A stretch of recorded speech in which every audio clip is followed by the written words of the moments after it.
Hello, everybody. We are on Donner Lake again. I've got a lovely guest with me. Really excited to dive into this conversation and to be on the lake again. Our third episode from a Donner Lake doc. It's becoming a thing. I'm loving it. It may be one of the bigger reasons I don't want summer to end is because I'm loving these in-person outdoor podcast recordings. But I also am only thinking about now, like, doing every other winter podcast from the sled. So, all right, I'll be packing all this up and we will be like going out there. I don't know how, but that's just, I'm excited for those days too. But anyways, that brings me to my guest today, which is Amie Engerbretson, who is a Tahoe local, and also avid snowmobiler and advocate for climate. So that's another thing I'm really excited to talk about today because it's been a topic of conversation here on the podcast for a while. I mean, being in the outdoor industry related podcast, we talk about sustainability, climate, all the things happening in the world. But I think I really resonate with a lot that you particularly have to say with us having similar activities and hobbies that we enjoy, because it's hard not to feel like a hypocrite. Yeah. It's hard not to feel like a hypocrite when you like new gear, when you drive your car, when you do anything, right? But our main point on the podcast has been lately too, like, you can do what you can do. We're not all trying to be perfect and preach that like we have to live this insanely clean life, because there's a lot of things in this world that stop us from that. So we'll be diving into that, of course, today in this conversation. But first, as always, we're going to start, Amie, with you. And will you tell the guests a little bit about yourself? Obviously, we're here in Truckee right now, and you grew up in Truckee specifically, or Tahoe, or? Yeah. I grew up here in Truckee, Tahoe. We lived in Olympic Valley until I was like 4 or 5, and then moved to Truckee. So I went to school in Truckee Elementary, Truckee Middle School, Truckee High. And growing up, my dad was a professional skier back in like the early 90s, kind of like through the early 2000s, like that kind of era. And then he transitioned and became like a photographer and videographer, centered in the action sports space, starting in the ski world, then branching out. And I grew up skiing avidly all the time. I skied for the first time when I was 10 months old, which sounds crazy. Wow. We have video of it. I love that. It's really funny. Because I look like a baby skiing. Because you are a baby. I was a baby. I walked really early, and my dad was super young when I was born. So he's like, let's put her on skis. But yeah, I grew up skiing. I ski raced, like a little bit. Like I did Mighty Mites and stuff at Palisades. And I ski raced until I was like 11, 12. But I actually, growing up, was like super into dance and ballet and all that. So right around that age, 12, 13, is when both ski racing and dance get very serious. And I actually ended up choosing dance, much to my dad's dismay.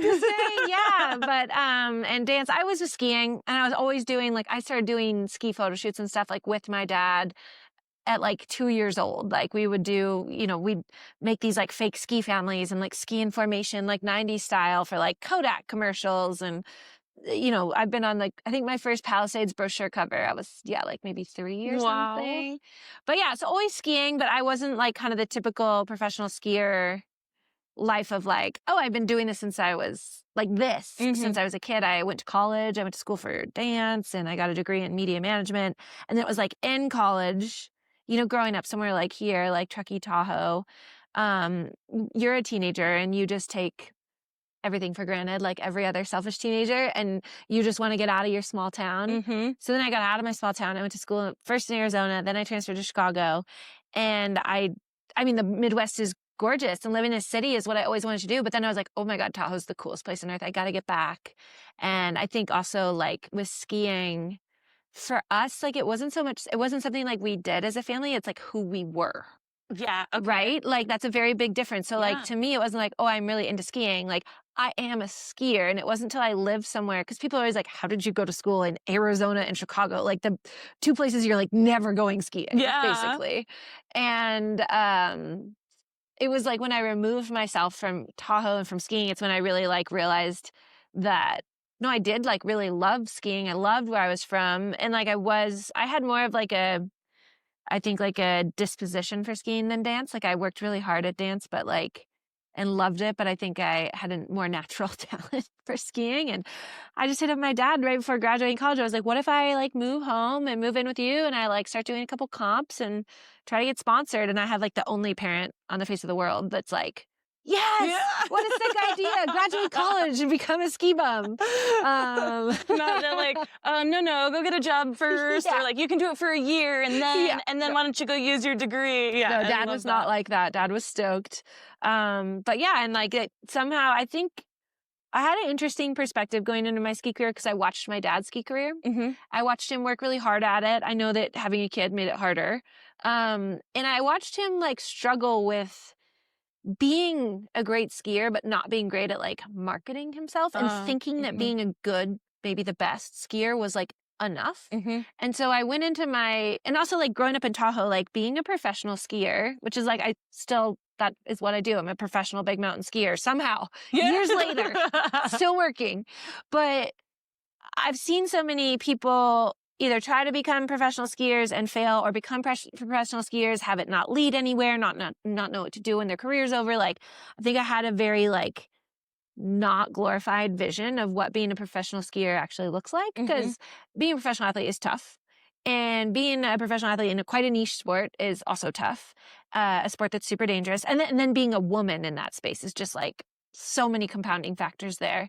So I think I went into my ski career basically like assuming it wouldn't work, but it would be fun to like try. Yeah. Do it for a couple years. I'm sure like I could never make enough money to live. And, but then like, I think like still at this point, whatever, I mean, probably got my first sponsor, like my first gear flow sponsor was Sessions. I don't know if you remember that brand. Oh yeah. Yeah. I had a jacket from them. I remember it specifically like red and white. They were like sick. Like Shane was sponsored by them for a sec. JT was sponsored by them, JT Holmes. Like, and so I got my first box of gear with Sessions, and I was probably 22, 23. So I'm going on like a 15-year career at this point, almost. Well, and would you say at this point, like the life of a professional athlete in action sports has evolved so much since like the 90s, right? There was a booming time, and around that time that you're actually reaching out and trying to do this is about the time that I'm aware of where it was a little bit hard. There wasn't as much money as there was like earlier. Were you on the downside of that, or was it still like easier at the time, but like again maybe the downswing, or how hard was that to even? Yeah, well, it was interesting. I almost feel like the heyday for professional skiers in the free skiing space was really like actually like the early 2000s. Okay. And so when I came into the space, I graduated college in 2010. So I'm trying to like start getting sponsored around 2011, 2012. Anybody from Tahoe remembers that was a sick year. Yeah. But it was interesting because in some ways I think it was a little bit of a downturn in the ski industry. However, as a woman, there was no up period for women yet. Right. Yeah. Good like point. when I was first competing back then, it was the Free Skiing World Tour, and it was I was trying to compete in that time frame where the Free Skiing World Tour and the Free Ride World Tour were combining. But at that point, like I remember one of the competitions that I did as a woman. So as a man, if you won that comp, you won 10 grand. First place prize purse for a woman in the same competition on the same venue was $800. Oh, like that's an outrageous disparity. God. So $800, right, totally, yes, to 10,000. right. Like that's a wild disparity. That is insane. That's not even enough to like cover your entry fee and your hotel room for 2 nights. That's barely travel for people. No, I'm it wouldn't cover it at all. Yeah. And so like in some ways it was like a decline. I think it wasn't even a decline in money. It was more people are coming into the space when it's like when it comes to men. But women were still, very much like the height of tokenism, the height of only space for one, very low budgets for women. Women's product was not very good, not valued either. And but yeah, but the same thing that was happening, like Instagram was basically just hitting mainstream. Like in 2010, Instagram was happening, but it was for like those tech people that like also had Twitter. And we were like, what is this? Yeah. You know, like we don't have this. And so it was when that was also like social media marked a massive shift in how all professional athletes operate, Right. especially in my space. So like my career has been like definitely dominated by that presence as well. Like social media, you know, in a lot of ways shaped my career. And it's frustrating. I think you can understand as like a woman in any space. Like I feel like there's this, brands immediately saw a number of followers as like an ROI, which is what a company has always wanted for an athlete. And we're still fighting, honestly. And we're still fighting like on that it. is still something, I mean, with me and what I do, that I'm like, it doesn't, how can I convince people, even with freelance marketing and showing my boss or something, that's like, the numbers don't always accurately represent, because They can people be aren't always falsified. taking like action. Totally. More people are like lurking and watching than taking action, and you cannot like quantify. I think it's something that is an indicator Mhm. of value or ROI, but it's not a foolproof. And I think like in all spaces, ROI on athletes has always been something hard to prove. Like how many pairs of skis am I actually selling? Like we do know like Michael Jordan's selling a lot of Air Jordans because they're like have his name on them. But like in general, it's always been hard to prove. And I understand that social media followers and engagement numbers are a piece of that puzzle, but they're also numbers like especially in like the mid like 2015s could be wildly falsified. Like I think people are a little wise to like buying followers and likes now, but they're still doing it. Absolutely. They're still running algorithms. They're still running bots. And there was an era of like companies purchasing bots for their athlete teams and things like this. So, you know, it's been a battle. And as a woman, I think it's been easier. Like the battle of like the athlete versus the influencer thing has always been something for me. Cause it's like on some level, I hate what social media has done to my sport, to athletes, to sponsorships, to media, to mental health, what it's doing for like lives of young women and how I'm a part of that.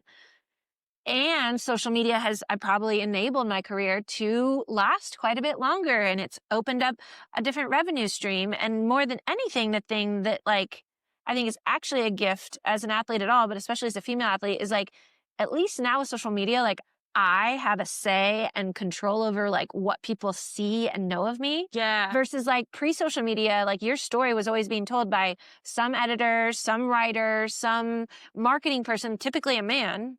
So like it's kind of a double-edged sword for me, like hating social media and also acknowledging that like my career probably wouldn't work without it. Even though I hate and I try to like do the balance of like the influencery stuff versus like the stuff I care about. Like I kind of hate that like I put out a 6 ski clip, nobody cares. I put out a clip of like me getting dressed, like slightly sped up to a Selena Gomez song, and it goes crazy. Right. I'm like, why do we care about this? Yeah. This is ridiculous. I mean, the dancing trends, I actually like that, like tracks with my with my upbringing hobbies. background. But so I think it's just been it's interesting. I still think every day I'm a little bit shocked that like I still have a functioning ski career. Yeah. That being said, I still think like I'm growing as a skier and have more to give and offer than I ever have, even though the industry still looks at like a aging female athlete as like kind of close to expiring. And I feel that pressure a lot, but also hoping like I was in the wave of making space for more women, making space for women to get paid more, making space for all women's projects. So maybe I'm still, there's women like Elise and Ingrid that are showing how to be a mother and an aging female athlete, but still valuable. And like, I feel like they are kind of paving that way. But then like my generation of athlete is like solidifying it. Yeah. Like I'm still, there's still work to be done. Right. Like. Well, and there's always gonna be, it feels like, unfortunately, because it is the waves that just go up and down. And I feel those waves are harder for women. But I think that I love that what you said about our generation kind of solidifying that, because I just had a conversation a few weeks ago with Julie Bacon of the Mothership Collective. Cool. And like so many things like that are popping up, and so many more women are speaking up in these spaces, athletes of all kinds, about like, I can still do this while pregnant, after pregnancy, with my child, and all the things. And we are the ones who are showing the younger generation, and then also getting those children which obviously lots of those are going to be young girls too, showing them that way at a very young age. And I think that's coming from, us, especially who did have the support growing up that wasn't as widespread, but now we are widespreading it, that like these girls are going to have so much more access to the things that like we didn't. And so it's just that snowball effect, but seeing more women get out there doing the things with their kids or through pregnancy, or just talking about it in general, whether like kids are in your future or not. It's still the conversation of just aging women, menopause, the things we go through. Like we're still human beings. We don't just like curl up and, go into the kitchen. No, we can still do all these things through these different stages and ages of life. And the more we're out there doing it and showing it, then hopefully the more that brands and things and people do recognize that there is value at all stages of life, because with the overall goal or mission too, especially in the outdoors or sports and athletics, is like being healthy and movement, right? So like going back to just kind of core values in it all, and when people can connect to that. But that's, a whole other conversation of brands and bigger companies really staying true to some core values that I'm sure which they're you've trying, seen a lot. but it's still like intimidating. Like I think that I don't feel super confident or secure in like what my career is going to look like moving forward, and I still feel pressure from brands and from just people. Like, oh, aren't you done? And I'm like, I'm the best athlete I've been. Like, but skiing is tough because it's a lifestyle sport, so you want to be able to do it forever, and it's quite dangerous, like the skiing that I do. So like, do I, even with or without a kid and motherhood, like the mental disposition to continue to take on risk? And we've seen a lot of female athletes lately being just really honest about the toll that like this sport takes on their bodies. You look at someone like Kate Zelliff, Janelle, JY from the Blondes, like I don't know, just being open about like the realities of the sport too, and not glorifying it too much, I think is good. But I also think like we're in a world where all of that is value, especially in a sport like skiing, where it is a lifestyle sport. It is something people do forever. Like that's the goal. The goal is to ski like until we can't walk, till we're 80, 90, whatever. Like that's the goal. Like it's not a youth sport, I love that. So why would all of our athletes representing the sport only be youth? Exactly. Right? Exactly. And that's like, again, the story that everyone should want to sell is that the goal is to do this as long as we all can.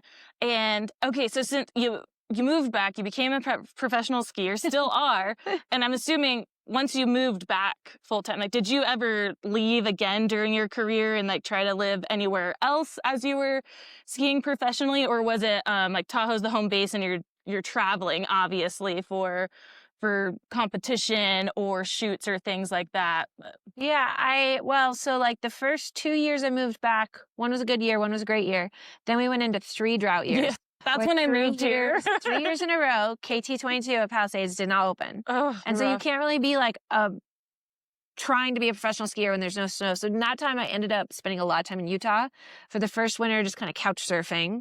And then I ended up kind of like renting a place out there. And so for a long time, I kind of split my time between like here in Utah. I ended up meeting my now fiance, Todd Laguerre. He's from Park City, lives in Utah. And so like we actually have a spot in Salt Lake still. But now it's kind of shifted where Utah is such a problem with the traffic and the crowds that we have stopped spending as much time there and we're spending more time here.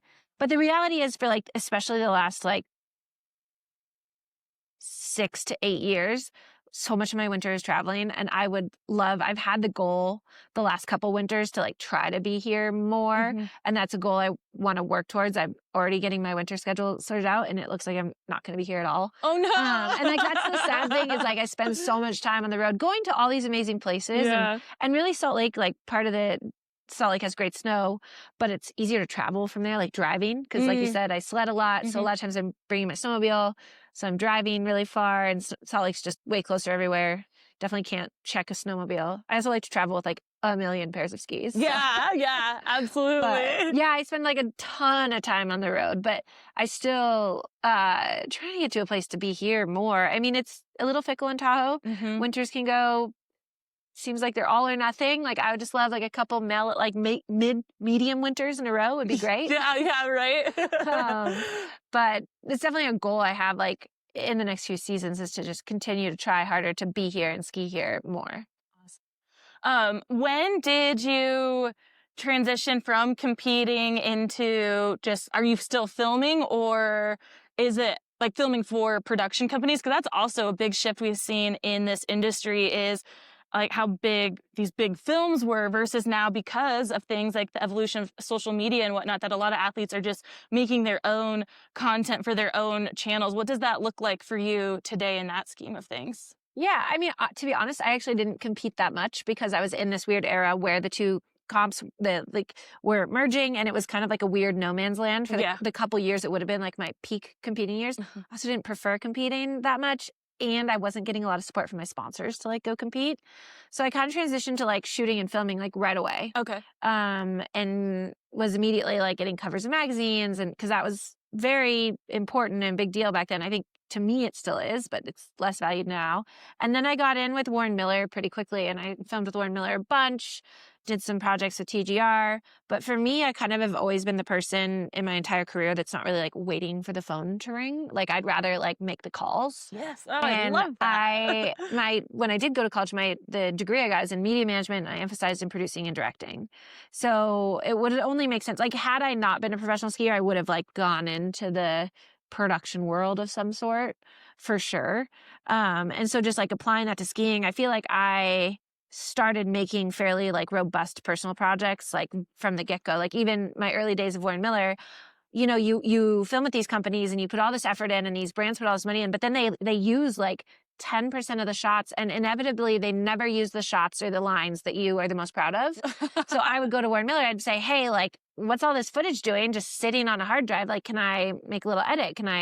And so I would immediately start making like edits out of my leftover footage, which then transitioned into like, I think my first like more robust personal project was one I did called Snow Pony, about the first year I got a snowmobile. Oh, yeah. And it's like the snowmobile is the narrator. Like the snowmobile character is like this crotchety old man, like narrating his experience of like a winter with like a novice, like skier girl sledder. I thought it was very charming. But, I don't know if anyone else felt that way. I love it. But it was, and that like, I've done a lot of personal projects now, and that's cool because I produce them. A lot of times I'm the one negotiating and figuring out music rights, and, like doing basically the full scope of an entire production company as like one person, while also being the talent. But I think a lot of people are doing that more now. And it's cool because people have their own expression. I think it's hurting the bigger media formats because I think that budgets are getting spread thin, and there's still a magic to a big ski movie with like all the most talented people in one place. As there's very few athletes that like can really carry a big movie by themselves, both from like a talent perspective, but also like a charisma and personality perspective. So I definitely do miss the bigger films, and it's still like what I focus on. I am filming and still shooting photos, still trying to get published in magazines. I know it's like a dying thing, but I still love it. Like Powder's running a photo of me from this year, and I'm like stoked. Oh, cool. And, but then I still am trying to sometimes film with bigger companies, sometimes do my own projects, do a lot of projects for brands, like doing more and more like skiing camps. Like I hosted this camp at Palisades this year, a WOW like signature camp with me. So it was like a 3 days skiing camp at Palisades with me. What which does I'm gonna do again. WOW? Is that an acronym? WOW, Women of Winter. Okay, I figured it was something like women something, but I wanted Women to make of sure. Winter. Okay, cool. cool. We're doing another WOW Women of Winter camp this year. Awesome. So I don't know, just it's always a lot of moving parts. Right now in the summer, this is the first summer where I do have a very small project coming out this fall. So my post-production has been less intense than the last few years. But so I'm also in this whole phase of like pitching projects to brands right now. So I have like a big project I'm pitching. I have some smaller projects I'm pitching, and like, it's kind of, it's nice to not have as much post-production because as you mentioned, you didn't mention it directly, but we were talking about hypocrisy and climate advocacy. And I guess that can segue into like my work with POW, but it was 2 years ago now, 3 years ago. Can't even remember because it was such an intense experience. The biggest like culmination of my self-produced projects was this project called The Hypocrite, which was made in association with Protect Our Winners. The funding for the film was started with a grant from Protect Our Winners. And it's a film that, I mean, essentially it's a climate documentary, and I was the director. So obviously directing a climate documentary was a little outside of my lane at the moment, and a massive challenge, and definitely one of the hardest things I've done to date so far in this life and in my career. But it's a film that really explores this topic you're talking about of like perceived hypocrisy of like caring for the planet, maybe even advocating for the planet while still like pursuing a life, you know, like in my case, that maybe even burns extra fossil fuels. And like, does that make us hypocrites? And we explore imperfect advocacy and individual action versus systemic action and all those things. But I feel like that film was a huge thing that a big bite to chomp off. Yeah. Well, just mentioning that it was more of like a climate advocacy, right? It wasn't just you telling your story of like, I love snowmobiling and skiing and I do all this. So of like just personal story, I feel this way, but I care about this and whatever. But like truly talking about the intricacies of the, like you said, the systematic change versus like just independent. And there's so many facets to it, right? And I think that that's a huge part of the story where, this isn't just about you and your personal story. You're sharing just a lot more information in it. There was like 14 characters in the film, including like scientists, Harvard professors, other athletes, snowmobilers. Like, I was definitely kind of like the main through line in the film, but it wasn't really a film about me, which at the end of the day, a lot of the ski films are ultimately just about the athlete. Exactly. Skiing. Right. Yeah. You know, or the athlete's story. So it was, and that was the first film where I was like the director of it. You're a one woman show, huh? Like, that's amazing. Doing all of those things, wearing all of those hats. And I love that. Ever since you said what your degree was in school, I was like, yeah, exactly. I'm like, okay, I see the through line here through all of this and what I know about you. So I'm like, yeah, your dad can't be mad ever, right? That like you decided, I want to go be a professional skier, because ultimately like you have tied in your knowledge from school into this career you've made of yourself. And you also said something earlier that was, you don't want to sit and wait for the call, you make the calls. And that's something I love so much, because I have just thought about, I mean, I hate the phrase when people are like, oh, you're so lucky, right?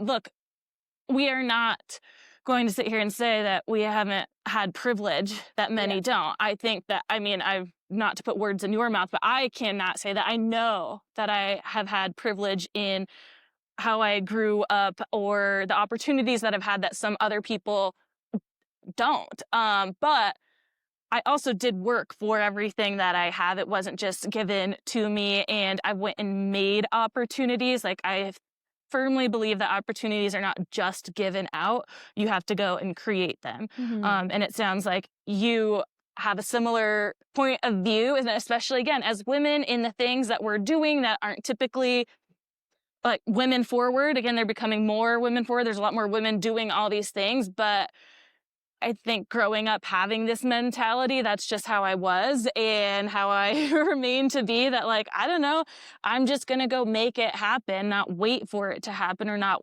wait for the call. And that's part of the mission of the podcast too, is like kind of inspiring others to do that at whatever age or stage of life you're in, because I think that it's something we have to do throughout life. And I definitely went through a stage of life where I was waiting a little bit more, kind of maybe in the, I don't know, like just being unsure of whether it was what I wanted to do or myself or whatnot. And I was saying this again in that episode with Julie Bacon, that it was like, I feel like I didn't really lose a piece of myself, but if I think of myself as a whole puzzle, that the shapes just morphed a bit, like changed, shaped themselves. But the whole puzzle's still there. I just had to like, kind of dig around a little bit and figure out how the pieces fit together now versus when, I was in my early 20s or mid 20s or something.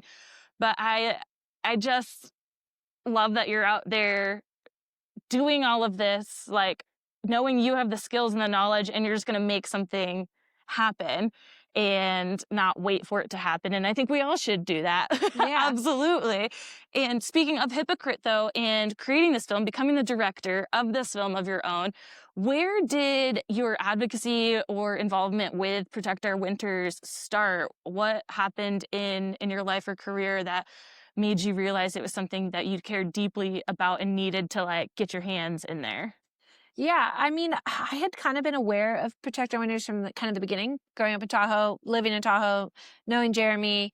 And I was kind of like one of those kind of like outskirt supporters, like, yeah, I'll go to a fundraiser, I'll donate a little money, I'll wear like a hat. But I was always kind of like of this mindset of like, well, but like being a climate advocate isn't for me. Like, I'm never going to be good enough for that. I'm not going to be a vegan. I'm never going to bike everywhere. I'm never going to stop riding chair lifts. And man, helicopters are cool. And I think I want a snowmobile someday. So obviously I could never be a climate advocate. Like, that was just my attitude. But I would also at the same time, like, see my world changing, have these like very low snow winters, these extreme weather events, then the fires. And I think it was, to be honest, like I think people are scared of politicizing things, but to me, the shock to the system that I needed to kind of get outside of my, individual fears was the 2016 election. And just, I had this faith that like our system worked and our system would figure it out and I would be supported. And as long as I was like a good enough person, I should probably just stay in my lane and ski and keep quiet and let everything go. And then the 2016 election happened and my system elected someone that really freaked me out. And I was really concerned. And I just kind of had this like flip of like, whoa, like maybe I do need to be involved in this, even if I don't see myself as political or sciencey or know what this is going to look like. I just had this moment of like that fear of the external was bigger than my internal fear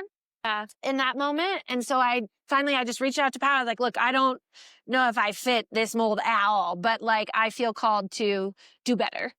And what was cool about that is like Pau really like they have this way of kind of supporting athletes and learning and growing. And so they kind of opened up and like, this is available for anybody who wants to be part of the POW community is at any level, whether you're a volunteer, you're curious, you're an alliance member, you're an athlete, there's all these resources. And what I found with like the whole climate advocacy space was like, the more I learned, the more I felt empowered and realized that like I did have a voice in this, that I was suited to be here. I realized so much that like, being a professional skier, as weird as it sounds, like my whole life is about being quite scared and uncomfortable, but doing things anyway. And like, that's the exact skill I needed to engage in this new space. I had this platform, I had this voice, but I was terrified. Like the first time I went to DC with Pau to like meet with Republican congressmen, I was as terrified as like standing on top of an AK line.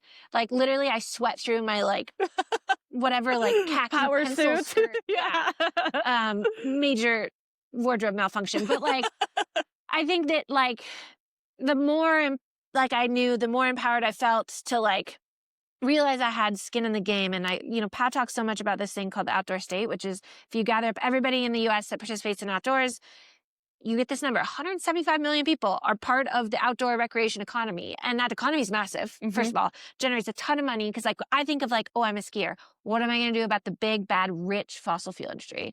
And actually, if you cast a wide net and gather up the whole outdoor industry, it's actually a bigger industry, GDP contribution-wise, than the fossil fuel industry, than the pharmaceutical industry. And like, we are talking a big net here, like hunting, angling, all the way to like skiing, trail, biking, camping.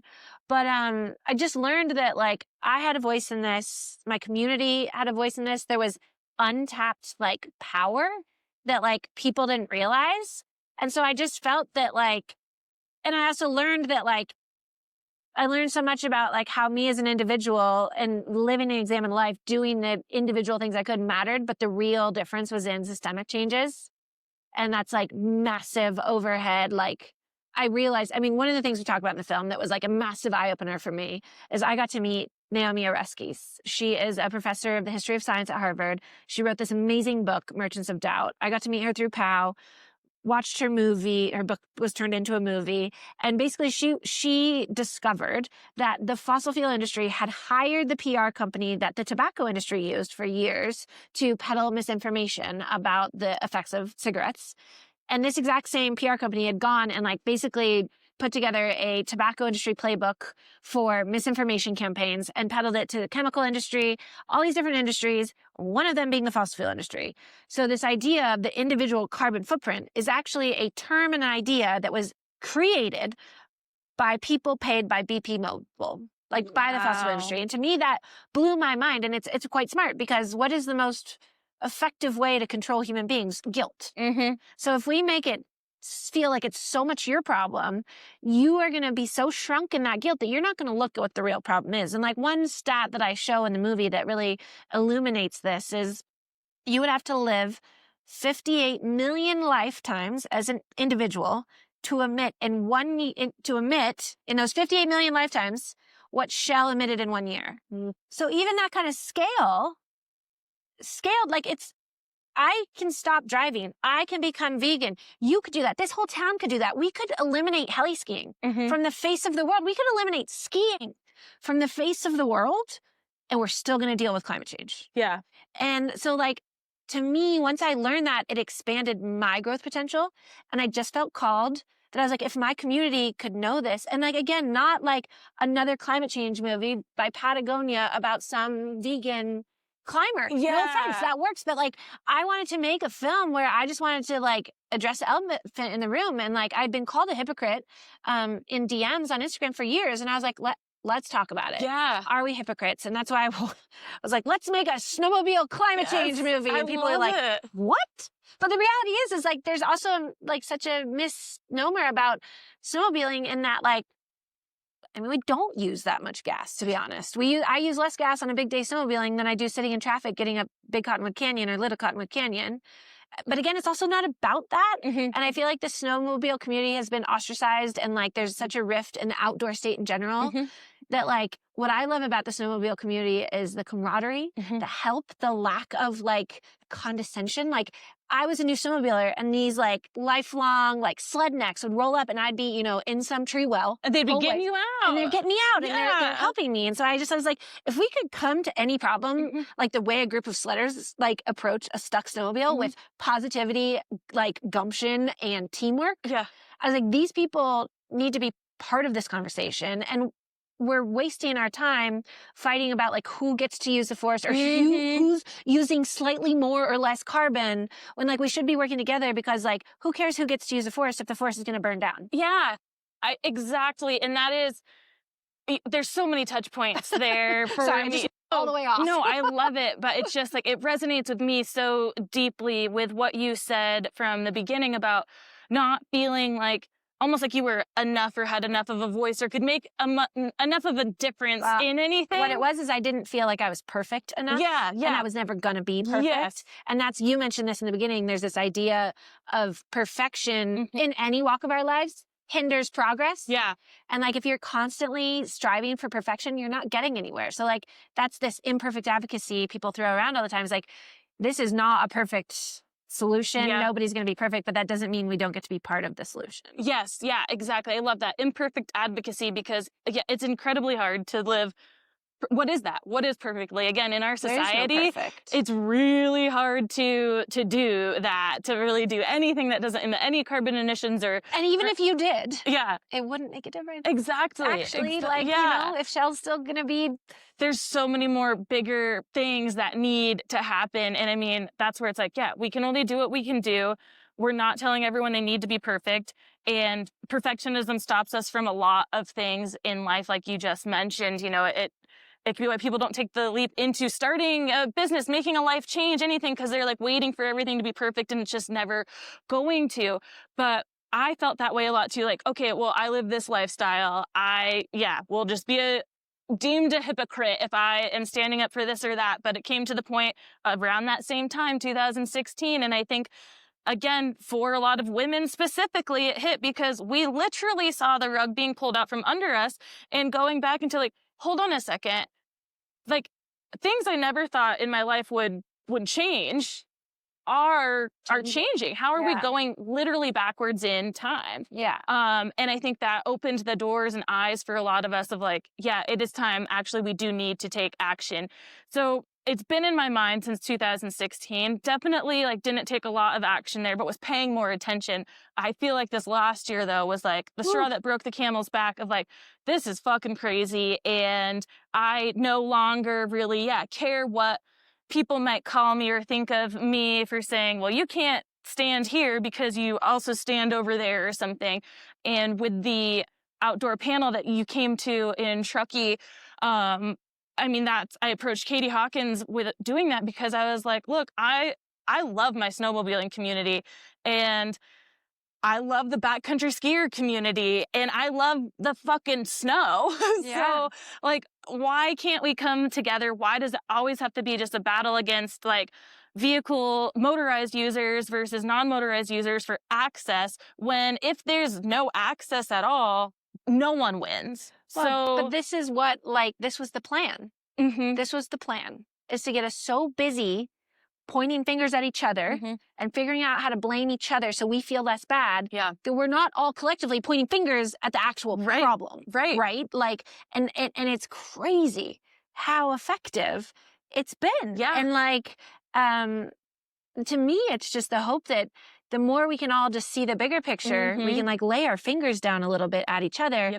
and then collectively point the finger where it needs to be pointed, you know? Like we should be able to continue to live a modern life. You know, we as citizens, we've demanded clean air, clean water, food, shelter, the occasional cold beer. Yes, maybe like some recreational fun. We never demanded those things be delivered in a way that kills our planet. Right? Like that's not the deal we were making because that was hidden from us for a long time. And so we still can have those things. Like we just need to redirect resources to figure out how to continue modern life. We don't all need to stop doing things and do less. It's about trying to do more so that we can continue like the modern life, not shut it down. And I believe in human ingenuity. And I believe that like the transition into renewable energies is the next industrial revolution. It's going to open up the next phase. Like people kind of get bogged down in like, well, EVs aren't perfect and batteries aren't perfect and nothing's perfect. And like the reality is if we look back, you know, when cars combustion engine first came out, horses were still a much more effective, reliable mode of transportation. In the beginning. And like, I believe in human ingenuity and I believe in like the need to empower human ingenuity rather than stifle it to maintain a status quo, which is what's happening. Yes, absolutely. And it's just the more we can talk about these things and have these conversations, and this ties into exactly what I just talked about with M. Hayes of Articles in Common, where it's like we as the consumer or public have been the one that like, the ones who are held accountable. And we're kind of told that the onus is on us. Like we have to make the right choices and do this and that. But it's like the people above, the bigger people, the bigger brands, companies, organizations, whatever, where's their accountability? Like, why is it only falling on us? And especially when those differences don't even move the needle. But what these people can be doing moves the needle. And the onus still falls on us because we have to hold these people accountable. But it's in a different way than like, just saying that it's like our fault or our job. And I think, just having these conversations more, knowing that you don't have to be perfect to take action. That's been a mission of the podcast for like this last year for sure, is like, that's why I'm just trying to get involved in things. Like, I don't have to know everything. No. I don't have to be perfect, but like, I might as well shoot my shot and try and also show other people who might resonate with me and my story or whatever it is, that they can also be a part of that narrative. And like I said, that's just the most important part, is having the conversations and people realizing that they can do something. Because I think so often we get, paralysis by analysis. There's too much going on. We're overwhelmed. I get it. No one wants to watch the news and hear about it. But though. Yeah, absolutely. And I get that intimidation and that fear, because I felt that. But like when I realize where that fear is coming from, and then I also apply, like, it's easy for me to paint this picture as a professional skier. Like, I do scary things, because I care about them. But as outdoor people, one of the things we do as outdoor people is we put ourselves in uncomfortable situations and challenge ourselves because it's something we care about, because we want to climb that mountain, because we want to complete this section of trail, because we want to camp at this lake. And like that grit and tenacity can be folded into this kind of thing where, yes, it's uncomfortable. Yes, it's challenging, but we want it. It's good. It's how we continue our lifestyles. And like, you don't need to be perfect to have a voice in this. Yeah. If you care about the outdoors, you got a seat at the table. Yeah, You're exactly. in this. Exactly. You know, that's the only prerequisite. Do you care? Yeah. Yeah. Cool. Absolutely. Let's go. Absolutely. Like, I love that. The only prerequisite is like, you care? You care a little bit at all, right? Like you want to go Which enjoy those things. everybody does. And that's what I found. Like I had this really affecting experience, my first trip to DC. With POW, we were lobbying on behalf of some climate policy. And we were going into a meeting with a Republican congressman from Florida. And I was like, oh my God. What am I going to talk about with this guy? This is going to be horrible. I have nothing in common with a Republican from Florida. Ugh. And so we go in and immediately, like kind of the thing that like we've learned to kind of start like a little bit of like a mellow playing field is just talk to people about what they like to do outside. You know, because there is this like caricature of like a granola hippie climber is like the outdoors man. And so we kind of started about like talking about what we do outside. Oh, I ski in Tahoe. And he's like, oh, that's cool. Like I have a boat in the Everglades and I love to do this stuff with my family. And I could see in this Republican from Florida, his eyes, the way he felt about how he engages with the outdoors is the same way I feel about how I engage with the outdoors. So it doesn't matter that we engage differently. We both have the same value from it. We both care for different reasons, different modalities, but we care. It adds to our life. We cherish it. And like, that's the literal common ground that like we need to go into this situation. Like not fighting, like, oh, you use a snowmobile, oh, you ski, whatever. Like that's stupid. Yeah. It's distracting. It's petty, right? Especially in the face of what we're up against. Yeah. Absolutely. Oh, I love all of that. And like I said, where the conversation has just been going on the podcast lately with just talking about these things in that imperfect way. Yeah. Of really just trying to raise the voices and my overused phrase as of late of like rising tides raise all ships. But it's like, it's so true. We have to just like keep moving forward, use our voices where we can, do what we can. Are we all going to go out there and make our own movie? Probably not. No. But it doesn't have to be that, right? Not at all. You went out and did it anyways, not knowing, like stepping into that role for the first time in that capacity and just continuing to use your voice in the ways that you can. Here, listening, sharing these conversations with other people if you're out there listening, just to get other people to realize, like, again, just taking a little bit of action can make such a big impact. I feel like with these like waves coming through, it's making me think of like all people have like a sphere of influence, a pond of influence. So like if you throw a rock in your pond, where do those ripples go? Yeah. Where do they touch? And it's not about just you shaming yourself for your individual actions. It's like, how can you affect like where you work engages in the system? How can you get involved in your local politics is one of the most important things you can do. We all live in these little towns, big cities, whatever, with these small jurisdictions where we can show up to commissioner meetings. We can show up to town council meetings. We have a group of friends. We can make sure that they vote. We can make sure that, you know, think of those ripples of like, are we all professional skiers that can go make a movie? Of course not. Yeah. But there's so many ways we as individuals can like touch our systems, and like all of change throughout history comes from a small group of people dedicated to making change. Yeah. Like the system is theoretically designed for us. So we need to continue to put our input into it. Absolutely. And like find that touch point, you know? Yeah. And with this particular conversation, it's like, this is a massive group of people. And like you said, especially with the outdoor industry and what it contributes to the GDP and just like the wide net it casts across like hunters, outdoors, fishermen, all of that. I'm trying to involve a lot more in that too. That's another touch point with the podcast. It's like with the outdoors, talking about these things, not just like, okay, yeah, ski, snowboard, snowmobile, mountain biking, action sport kind of thing, but like full outdoors. And people who also live in cities and their outdoors is a big park. Yeah. Like really, you know, dropping any kind of elitism. Like you're getting outside. That looks different to anyone.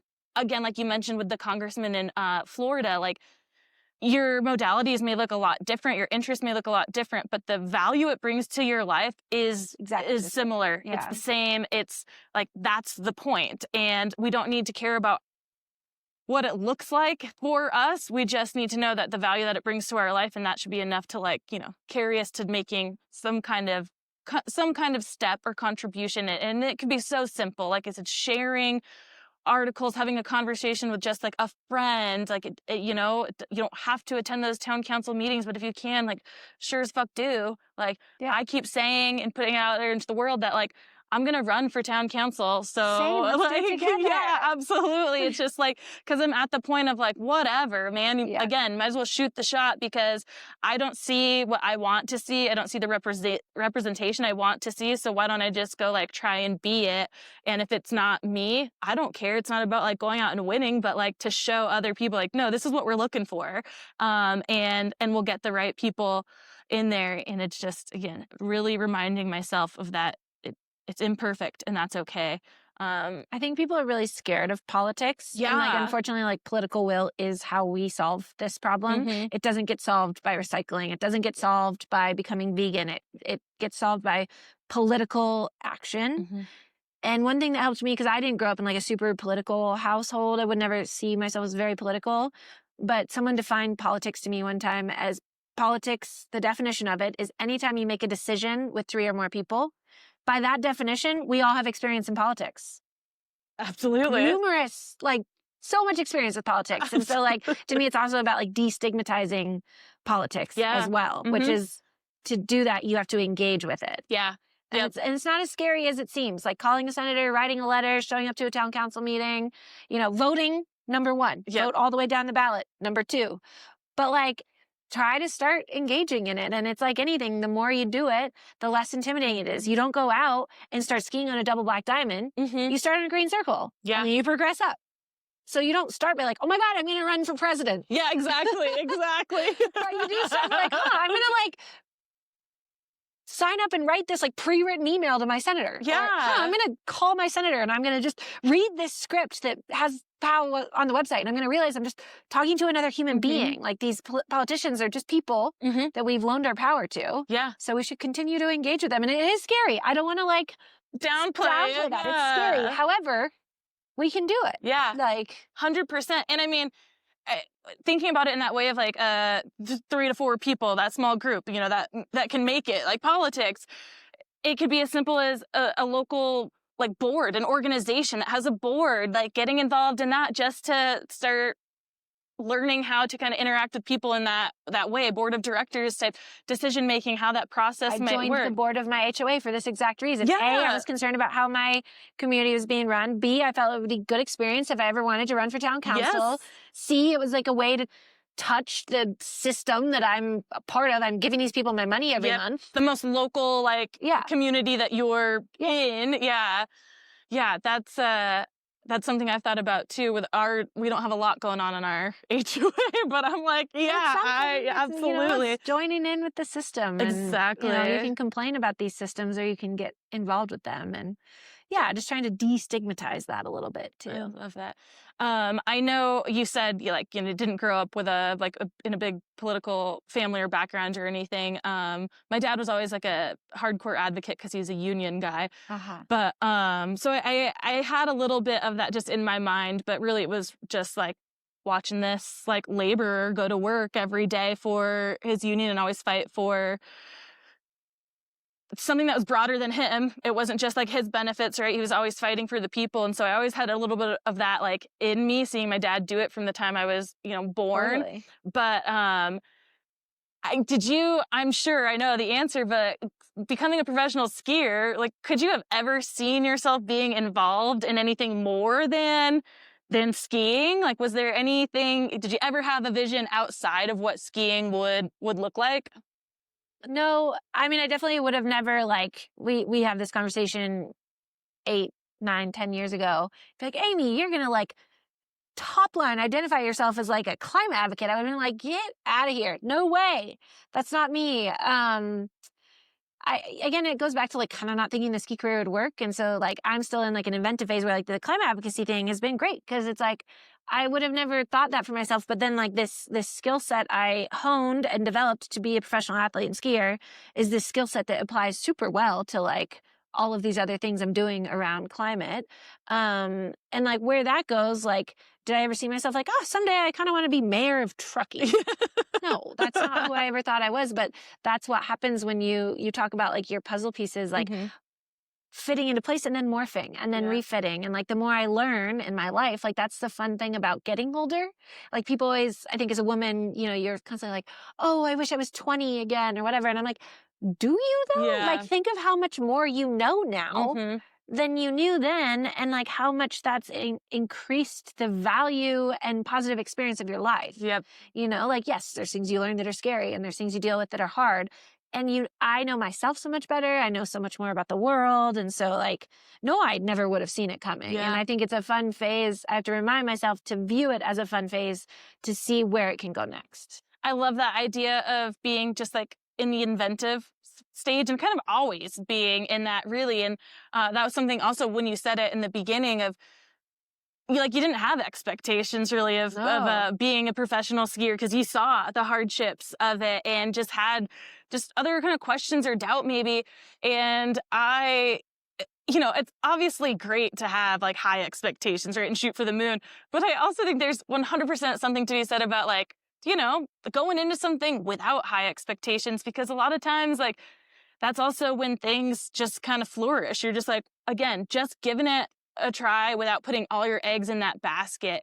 And I think a lot of us don't do that because it's like maybe in a weird middle phase where it's like not enough risk or something. It's like it's either something's too risky or it's not risky enough, so maybe it doesn't matter, where it's like, well, you can absolutely do something just because you want to without any expectation and just see how it goes. And a lot of us, don't or can't, maybe can't do that for other purposes because it's like, no, I really need the security or whatever. You're making me think of a quote that maybe you'll actually know, but it's something like optimism is hope without expectations or something, or I can't remember what exactly it is, but it's something about having hope but lacking expectations actually allows for like a peaceful, optimistic like growth. I love that. You'll have to look up like what the actual quote is, because I think I'm like a little off there, but it's like in that gist of like, can you have hope and determination and growth without expectation? And that's something I am kind of actively working on. Easier said than done. Yeah, absolutely. Absolutely. Because it is like a weird kind of mind fuckery where it's like, I don't want to have all these expectations, but you feel like if you don't have expectations and you don't really have a goal. And so like, what's the, like, I don't know. It feels like a weird, messy middle kind of place. But for me, what I look at is like trying to lower the idea of expectations is really just kind of learning to let go and be able to like move on kind of peacefully if something doesn't work out, instead of be like crushed by it or live in scarcity. So yeah, like I said, I feel like there's a middle ground around the expectations, and maybe it's just that. Maybe it's exactly that, where you can have expectations, but don't hold on so tightly to them that you let them like suffocate you and just like kill all momentum. And the goals conversation is tough because it's important to have a goal to work for and set those pathways. But it's also important not to get so tied to a goal that you miss other opportunities. And I think when I go into like a specific project like the Hypocrite, I had a goal. I wanted to bring more people into this conversation that didn't feel welcome. That was like my ultimate goal, was to people out there that felt like a hypocrite for maybe speaking up or caring about climate. I wanted to give them a space to come into the conversation and feel more comfortable talking about it. That was my goal. Yeah. That's important. But like in my career, in my life, I've been trying to make goals about more a goal of how do I want to feel, not what do I want to do. I love that. Like how do I want to feel? So even in the Hypocrite, how do I want people to feel? Not like how many views do I want it to get? Which I did want it to get certain views, and it didn't even get to what I wanted. But like, how do I want to feel, not what do I want to do? And I think as an athlete, that's interesting, because a lot of athletic goals are like, I want to climb this mountain. Yeah. But it's like, okay, well, why do I want to climb this mountain? Because I want to feel accomplished. I want to feel strong. I want to feel fit. I want to feel airy. I want to feel scared, whatever it is. But like, how do I want to feel? Yeah, that's a really good point. And I think that that makes so much more of an impact on people, is how you make them feel, right? If we think about marketing or anything, and it's like the things that hit you resonate with you, or films, music, movies, whatever, the things that have the biggest impact on you, experiences, are the visceral feelings it gives you. And those are like memories, right? When you smell something, hear something, and it can take you right back to that. So there's way more impact on how something can make someone feel than just the numbers. And that's, such a better goal to have than a quantitative number. Just a different way to frame your goals, maybe, that maybe hopefully dilute the toxicity of the expectations that come with goals. Yes. And the disappointments that inevitably follow. Yeah. All of that. Yep. And, we're all going to go through that. I think all of it is like we have to go through adversity and take the hard routes and try things that don't work out, but it can be hard to recover from those. So I think that, reframing like expectations or goals can help the recovery from going through these processes.